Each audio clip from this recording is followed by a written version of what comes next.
Hello. Um, my name is Jennifer. Everyone calls me Jen.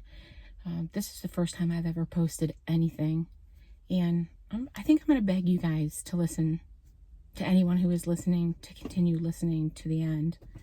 I've always wanted to post about like something that would bring people joy and laughter, and there's a lot of channels out there that do that. After the events of yesterday was September 10th, 2025. And today is the anniversary of 9/11. It's September 11th, 2025. Yesterday, the world lost a young man by the name of Charlie Kirk. Now, you may know of him or may not know of him. And so the thought of me posting something that might bring joy, I don't think that I can do that today. I couldn't do it yesterday. I couldn't do it today. But maybe I can, if anything, bring a little bit of hope. The gentleman that we lost yesterday was just shy of 32. He was 31 years old, and he was a husband, a father, just, I believe, 2 young children, and a Christian. I know it's going to sound dramatic to say this, but I think his death, that shot, literally ripped through mankind, literally ripped through the fabric of mankind. And I also believe that we have to ask why. No matter where you find yourself because of his death.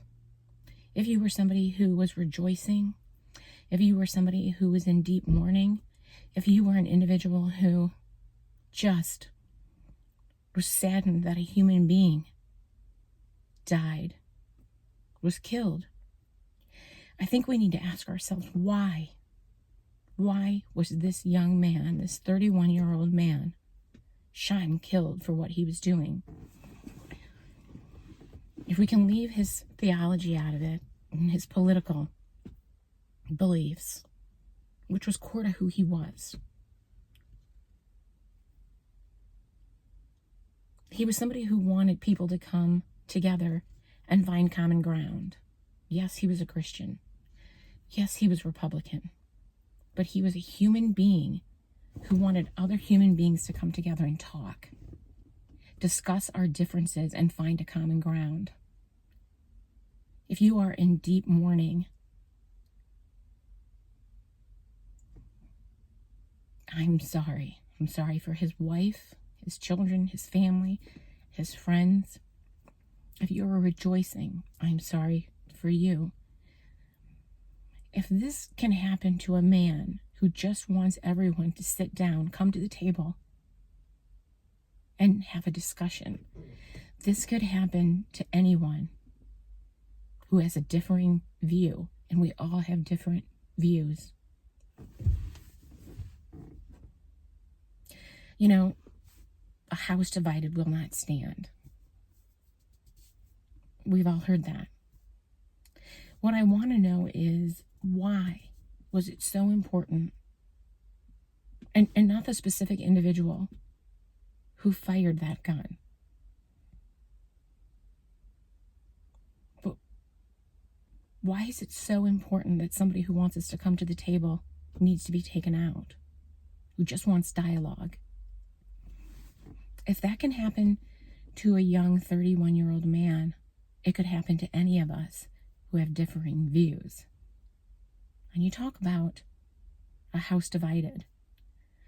If anybody's ever worked with glass, you know how you will, I'm going to get these words wrong, you basically score glass, and if you tap on it, it'll just crack.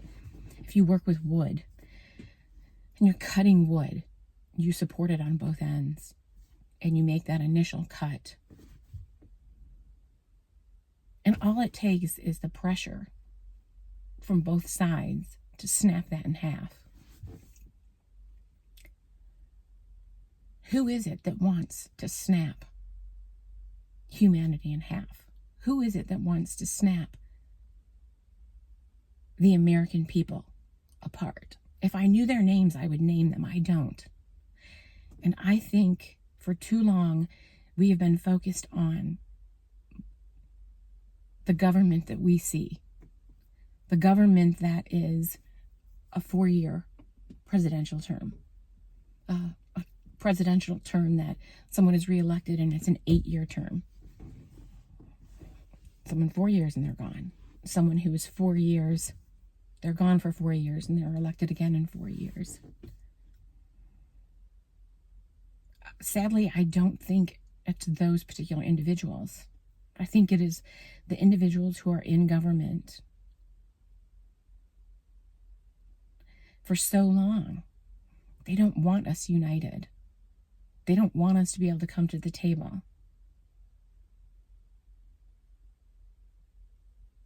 So if you're rejoicing today, ask yourself why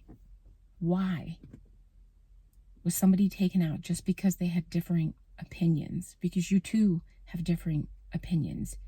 Even within a group that is so closely related to one another, you're always going to have someone who has a different opinion. As humans, we don't kill humans. We should not kill humans because they have a different view. And why? Who is pushing for that? Who wants that division and who benefits from that division? You know, in America, we refer to ourselves as we the people. I believe that there are people in government that don't view us as we the people. The plebes, yeah, the pawns, the players in a game. So through this loss, we need to reflect deeply inside why this is happening. And so instead of bringing you a bit of joy today, the only thing that I can bring you is hope.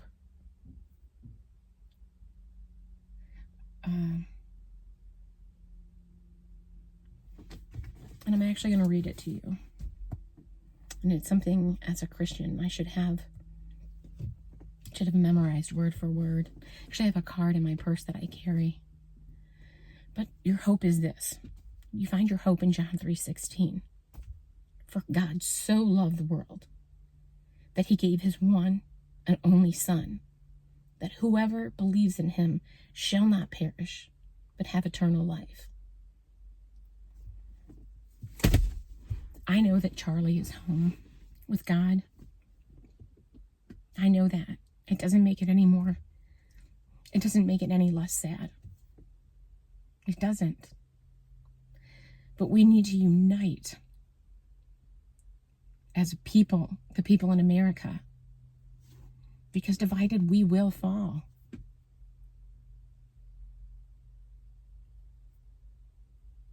So if you're rejoicing, hold off on that and ask yourself, why was one individual who wanted us just to talk gone?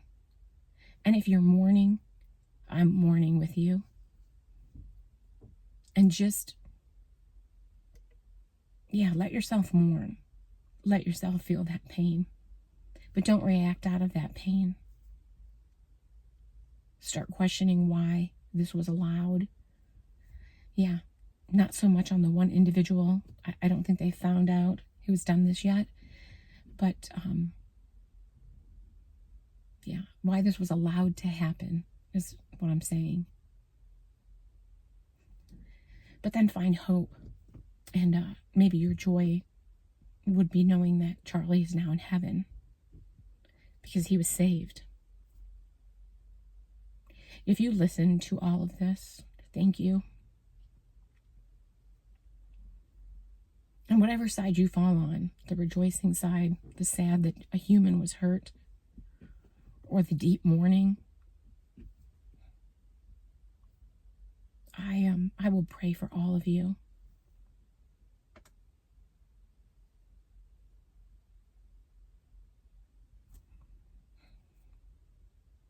We need to ask why before we react.